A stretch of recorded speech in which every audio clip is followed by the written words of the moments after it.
마태복음 14장 1절부터 36절까지 말씀으로 옷자락에 손을 대자, 옷자락에 손을 대자, 이런 제목으로 말씀의 일을 나누고자 합니다. 주님의 일을 열심히 감당했는데 망했다. 여러분은 이런 경우를 어떻게 받아들이시겠습니까? 하나님의 부르심 앞에 온전하게 순종함으로 구별되게 살았는데 참수형을 당했다. 이런 사람을 보면서 과연 우리는 그의 믿음을 칭찬할 수 있을까요?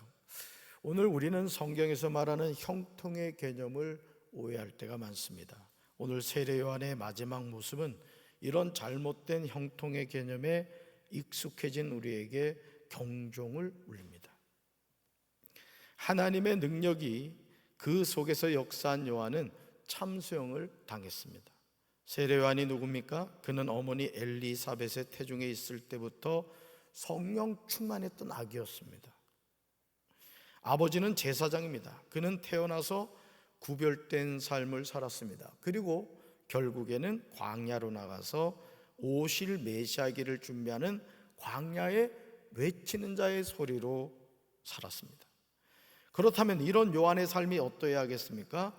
호의호식하지는 못한다 하더라도 그의 삶이 해피엔딩으로 끝나야 하지 않겠습니까? 야, 그렇지.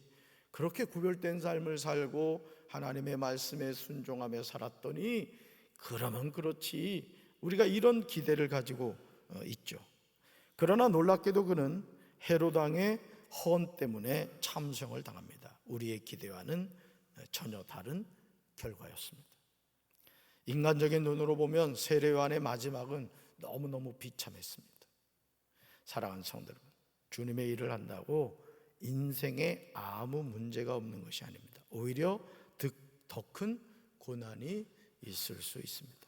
그러나 우리가 이 길을 떠날 수 없는 것은 사명 때문인 줄로 믿습니다. 예수님은 모든 인생을 불쌍히 여겨주시는 목자임을 알아야 됩니다. 예수님이 빈들에 가셨습니다. 많은 사람들이 예수님이 빈들에 계시다는 사실에 관하여 듣고 여러 곳로부터 듣고 예수님을 따라왔습니다. 예수는 큰 물을 보시고 불쌍히 여기십니다. 그리고 그 중에 있는 많은 병자를 고쳐주십니다. 오늘 사랑의 주님이 저와 여러분을 바라보시는 관점은 긍휼함입니다. 긍휼함, 즉 우리를 불쌍히 여기신다는 뜻이죠.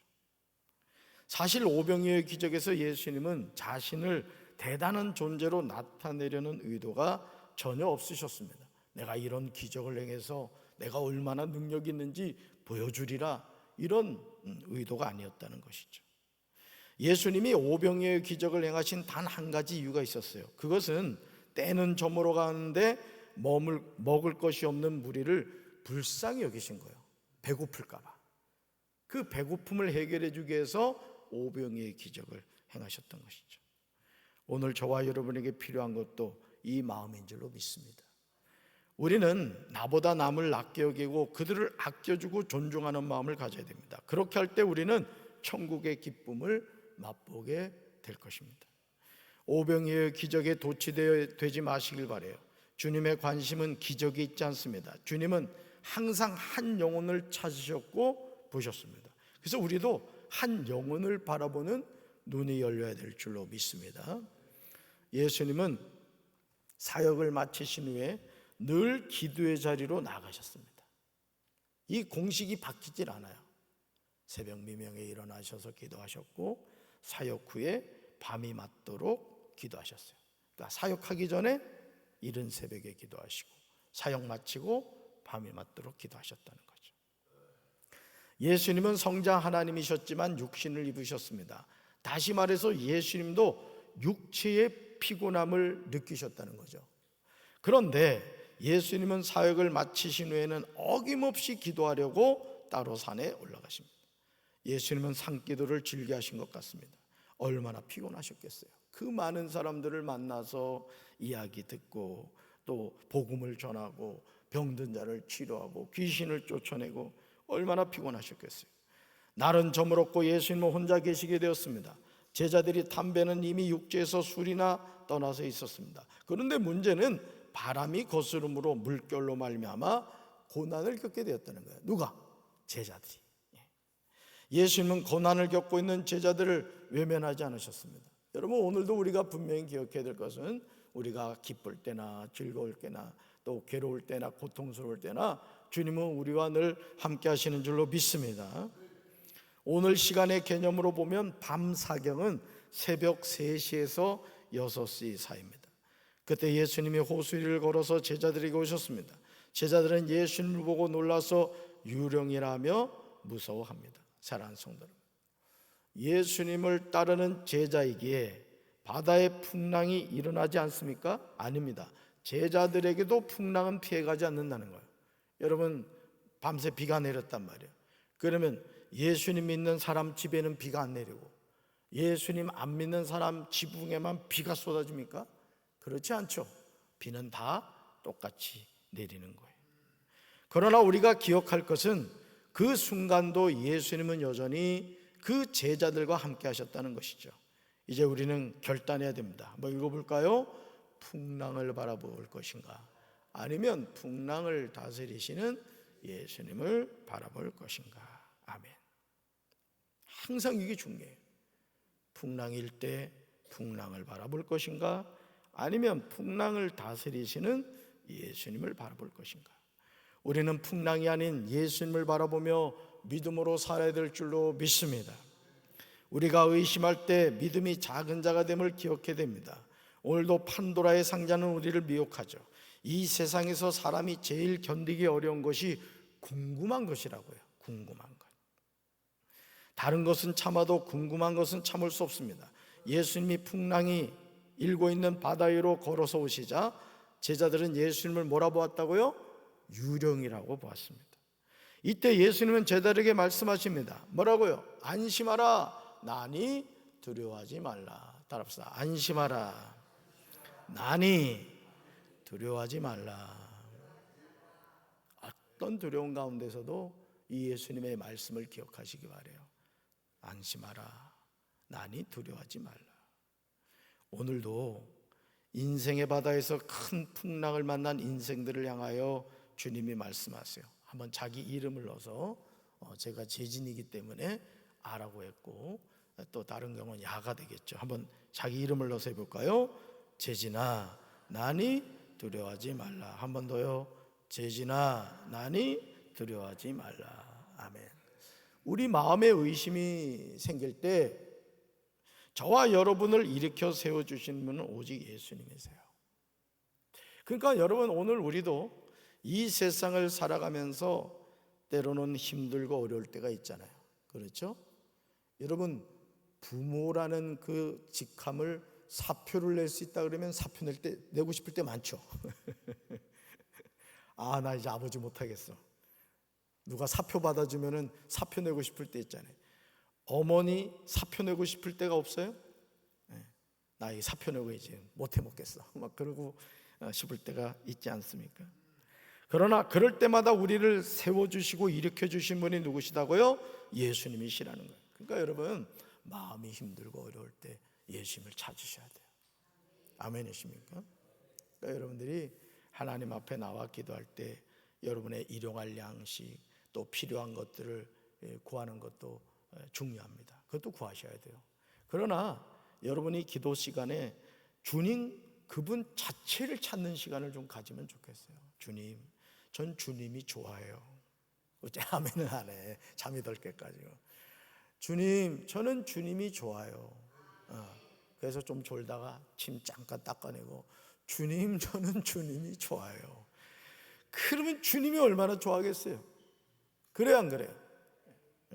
여러분, 손자 손녀가 집을 찾아왔는데 할아버지 손에 있는 신사임당만 바라보고 있으면 여러분 기분이 어때요? 서운하죠. 근데 신사임당을 바라보는 게 아니라 할아버지 눈만 바라보면서 할아버지 하면 얼마나 좋냔 말이에요. 우리 주님도 그렇다는 거예요. 여러분, 이 새벽에도 기도할 것 많겠지만은 주님, 저는 주님이 좋아요. 제가 더 주님을 사랑하며 살게 해주세요. 믿음으로 구하는 저와 여러분 되기를 주님의 이름으로 축원합니다. 이제 우리는 살아계신 하나님께 굳건한 믿음을 구해야 합니다. 그렇게 할 때 우리는 참된 믿음을 소유하고 승리하며 살게 되는 거예요. 여러분, 믿음은 누가 주세요? 하나님이 주시는 거예요. 하나님, 저에게 큰 믿음 주세요. 저에게 은혜 부어주세요. 항상 하나님이 우리에게 주시는 것을 구해야 돼요. 또 모든 병든 자를 예수님이 치료하여 주셨음을 기억해야 됩니다. 모든 병든 자입니다. 모든 병든 자. 인생의 어려움을 만났을 때 과연 우리는 어떻게 해야 될까요? 저는 35절에 그 해답이 있다고 생각해요. 여러분 35절 성경 한번 읽어볼까요? 35절, 그곳 사람들이 예수이신 줄을 알고 그 근방에 두루 통자하여 모든 병든 자를 예수께 데리고 와서. 아멘. 여러분, 전도는 뭐냐? 이거예요. 바로 그곳 사람들이 예수이신 줄 알고 그 근방에 두루 통차여 모든 병자들 누구한테 데리고 왔다? 예수께 데리고 왔다. 그래서 여러분들이 전도할 때 전도의 대상자에게 우리 교회가 하나님이 역사하시는 곳이야. 여러분, 그러면 누가 역사하실까요? 하나님이 역사하시는 거예요. 하나님이. 아멘이십니까? 그러니까 오늘 교회는 어떤 곳이 돼야 되느냐? 그 근방에 두루 통지해서 모든 병든 자가 예수님의 이름으로 치료받는 장소가 돼야 된다는 거죠. 기적이 나타나는 곳이 돼야 돼요. 할렐루야. 그래서 여러분, 인생이 어려울 때 예수님께 나아가는 거예요. 우리 주변에 상처받고 고통당하는 양들을 향해서도 마찬가지죠. 우리는 그들에게 나아가야 돼요. 살까 말까 고민하는 영혼들이 많습니다. 사실 삶의 소망을 잃어버리고 살아가는 이들이 많다고요. 왜 살아야 되는지 모르고 살아가는 이들이 많다는 거죠. 그들에게 예수님이 살아계심을 분명하게 전해줘야 할 줄로 믿습니다. 한번 읽어볼까요? 예수님은 당신의 아픔을, 당신의 그 어떤 문제든지 능히 해결을 하실 수 있는 분임을 가르쳐줘야 합니다. 아멘. 한 번 더 읽어볼까요? 예수님은 당신의 아픔을, 당신의 어떤 문제든지 능히 해결하실 수 있는 분임을 가르쳐줘야 합니다. 아멘. 여러분, 이거 믿으세요? 우리가 먼저 믿어야 된단 말이에요. 우리가 먼저 예수님은 우리의 아픔을, 우리의 그 어떤 문제든지 능히 해결하실 수 있는 분임을 가르쳐줘야 된다는 것이죠. 아멘이십니까? 게네사렛 땅에 있던 사람들은 한 가지 사실을 분명하게 알았던 것 같아요. 그것은 어떤 병에 걸렸든지 예수님께 데리고 와서 다만 그 옷자락에라도 손을 대게 하시기를 간구한 거예요. 그러니까 예수님의 옷만 만지기를 원했다는 거예요. 이렇게 했을 때 읽어볼까요? 손을 대는 자는 다 나음을 얻었다. 한 번 더요. 손을 댈 자는 다 나음을 얻었다. 아멘. 여러분의 입고 있는 옷이 예수님의 옷자락이라고 생각하시고 오늘 새벽에 기도하실 때 주님의 옷자락에 제가 손을 댑니다. 저의 병을 고쳐 주시옵소서. 믿음으로 간구할 때 하나님이 역사하실 줄로 믿습니다. 마태는 분명하게 증언하고 있어요. 예수님의 옷에 손을 대는 자는 다 나음을 얻었다. 매일 우리의 삶에 이런 순종이 있게 되기를 주님의 이름으로 축원합니다. 예수님의 옷자락에 손을 댄다는 것이 쉬운 것 같아도 그렇지 않습니다. 믿음이 없으면 이런 행동을 하지 못해요. 이제 우리는 믿음으로 나가야 될 줄로 믿습니다. 오늘도 이 하루 예수님의 이름을 의지하고 예수님의 옷자락에 손을 대는 그런 믿음의 결단을 통해 어떤 고질적인 병, 어떤 고칠 수 없는 병이든지 다 치료함 받고 여러분의 삶의 승리의 찬양이 울려 퍼지게 되기를 주님의 이름으로 축원합니다. 가슴에 손 얹겠습니다. 안심하니 나니 두려워하지 말아라. 안심하니 나니 두려워하지 말아라. 예수님은 풍랑이는 바다 위에서 고통당하고 있는 제자들에게 다가오셔서 이 말씀을 하셨습니다. 우리는 이 세상을 살아갑니다. 세상이라는 바다 위에서 인생의 풍랑을 만나 좌초되어 고통당하는 영혼들이 얼마나 많습니까? 그러나 주님, 우리는 안심합니다. 두려워하지 않습니다. 왜냐하면 임마누엘의 하나님이신 예수님이 우리와 함께 하시기 때문인 줄로 믿습니다. 오늘도 이 하루 그 주님 바라보며 믿음 안에서 승리하게 하옵소서. 예수님 이름으로 간절히 기도합니다. 아멘.